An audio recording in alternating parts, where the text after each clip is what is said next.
Vatican city चले जाएं, कराची चले जाएं, लाहौर चले जाएं, पाकिस्तान चले जाएं, करोड़ रुपया नगद पकड़ाया है। उस पर एक बार भी जुबान नहीं खुली है भ्रष्टाचार पर। तो उस पाप से मुक्ति के लिए गंगा स्नान करेंगे।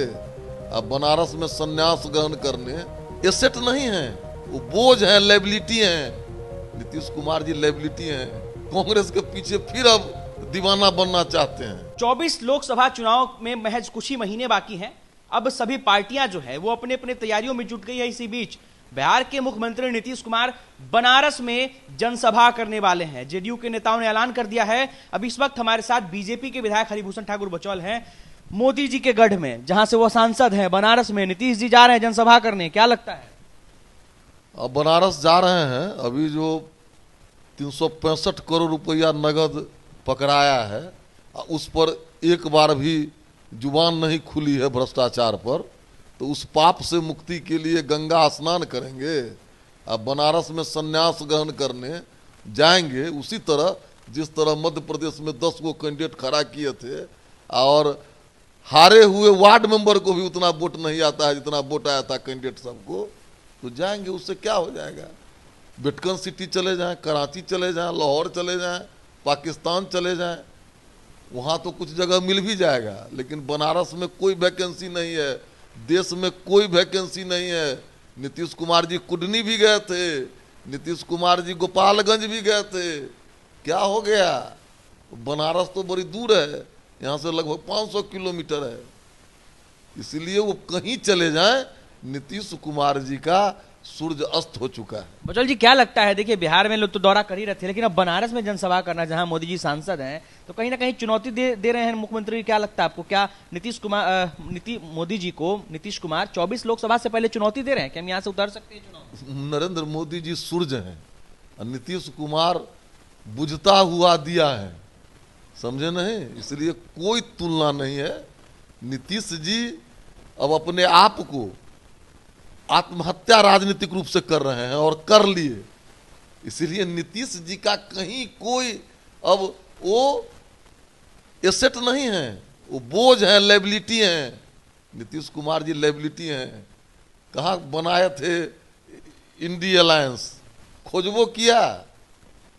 कांग्रेस के पीछे फिर अब दीवाना बनना चाहते हैं और जीवन भर कांग्रेस के विरुद्ध ही लड़े।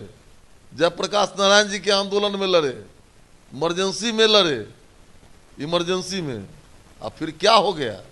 इसलिए नीतीश कुमार जी अपने किए कराए सबों पर पानी फेर लिए। बनारस जाएं, कहीं जाएं, कुछ लेके घूमे। जी देखिए, मेरा एक सवाल ये है कि बीते कुछ दिनों से लगातार बिहार में शिक्षक की भर्तियां की जा रही है और यूपी के कई सारे अभ्यर्थियों को नौकरी दी गई है बिहार में। तो कहीं ना कहीं यूपी के अभ्यर्थियों को नौकरी देना और अब बनारस में जनसभा करना, क्या नीतीश कुमार पीएम कैंडिडेट के लिए खुद से दावेदारी पेश कर रहे हैं? क्योंकि जनसभा करेंगे बनारस में, बनारस नहीं झारखंड और आसपास के कई राज्यों में वो जाने वाले हैं, झारखंड जाने वाले हैं और बनारस में भी जाने वाले हैं। क्या लगता है? अच्छा, देखिए, खरा 272 प्लस जिसको आएगा वो प्रधानमंत्री बनेगा। 15 सीट इनको लड़ने के लिए भी बिहार में नहीं मिले। इसीलिए तो दूसरे राज्यों का ये मतलब अब फैलाना चाह रहे दूसरे राज्यों में भी। घर दही तब बाहर दही, दुनिया जानती है। जिसको घर में प्रतिष्ठा मिलता है उसी को बाहर भी प्रतिष्ठा मिलता है। गए थे मध्य प्रदेश, कब वोट आया है? सब मिला दीजिए तो 1000 वोट 10 गो कैंडिडेट को नहीं पूर रहा है। आप जाएंगे, बिहार का नाक जो बचा हुआ है ना उसको भी कटवा है कि बनारस में जनसभा करने से बीजेपी को कोई फर्क पड़ने वाला है? कुछ नहीं। भारतीय जनता पार्टी को प्रचंड बहुमत से तीसरी बार मोदी जी की गारंटी है, प्रधानमंत्री बनेंगे। कोई वैकेंसी नहीं है। नीतीश जी लाहौर चले जाएं, कराची चले जाएं, कहीं जाके बात। मंत्री जी को कुछ संदेश देना चाहेंगे? आप बनारस जा रहे हैं तो निश्चित रूप से वो आराम करें, निश्चित रूप से वो आराम अब करें।